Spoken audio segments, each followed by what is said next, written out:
আসসালামু আলাইকুম গাইস, সবাই কেমন আছেন? আলহামদুলিল্লাহ আমিও ভালো আছি। তো অনেকেই দেখতেছি যে ইউটিউবে কমেন্ট করতেছে যে ভাই আমার শর্ট ভিডিও ভাইরাল না, তো ভাইরাল হবে কিভাবে ভাই? আপনার তো সেটিং ঠিক নাই। তো চলুন আজকে কিভাবে শর্ট ভিডিও ভাইরাল করব সেটিংটি দেখিয়ে দিই। ভিডিওটি কেউ স্কিপ করবেন না, মনোযোগ সহকারে পুরো ভিডিওটি দেখুন। ভিডিওটি যদি অবশ্যই ভালো লাগে তাহলে একটি লাইক এবং সাবস্ক্রাইব করে দেবেন, ধন্যবাদ। সো গাইস, তো প্রথমে আমি চলে আসলাম হোম পেজে আসার পর আপনাদের ইউটিউব চ্যানেলের মধ্যে ঢুকে যাবেন। তো আমি আমার ইউটিউব চ্যানেলের মধ্যে ঢুকে যাচ্ছি।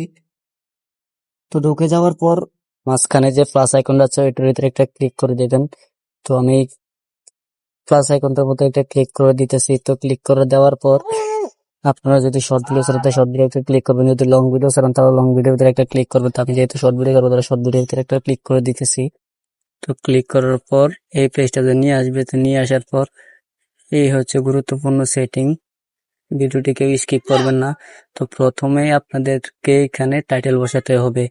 টাইটেল যেই ভিডিও মানে বলতে চাইতেছি যে ভিডিও যেমন কোয়ালিটি তেমন কোয়ালিটি এখানে টাইটেল বসায় দিবেন। তো আমার ভিডিও যেহেতু ফানি ভিডিও, আমি ফানি ভিডিও একটা টাইটেল বসায় দিতেছি।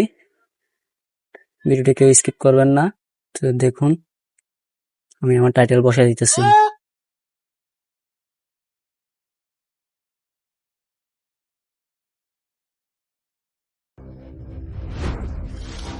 সো গাইস, আমার টাইটেল বসানো শেষ। তারপর আপনারা যেই টাইটেলটা বসানো একটু কপি করে নেবেন।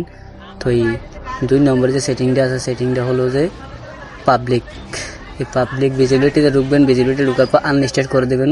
পাবলিক মোটেও কেউ করবেন না, আনলিস্টেড করে দেবেন। আনলিস্টেড করার পর 3 ঘন্টা পর ভিডিওটা আপলোড করে, মানে আপলোড বলতে 3 ঘন্টা পর আপনারা ভিডিওটি পাবলিক করে দেবেন ওয়াইটি স্টুডিওর ভিতরে। তো আমি আনলিস্টেড করে দিলাম। আর যেই পরে সেটিংগুলো যে নোটস মাই কিডস এইটাই থাকবে, এইটা আর আপনারা হারাবেন না। যদি শর্ট ভিডিও ছাড়েন তাহলে এটাই রেখে দেবেন আপনারা। তো আমি এটা রেখে দিতেছি। তো কমেন্ট বক্সটা আমার অন আছে, আপনারা অন করে দেবেন। তো এই সব কিছু দেওয়ার ভিডিওটা আপলোড করে দেবেন। আপলোড দেওয়ার পর ভিডিওটা আপলোড হলে আপনাদের সেটিংটি সুইচ করে দেবেন। তো ভিডিওটি যদি ভালো লাগে তাহলে লাইক এবং সাবস্ক্রাইব করে দেবেন, ধন্যবাদ।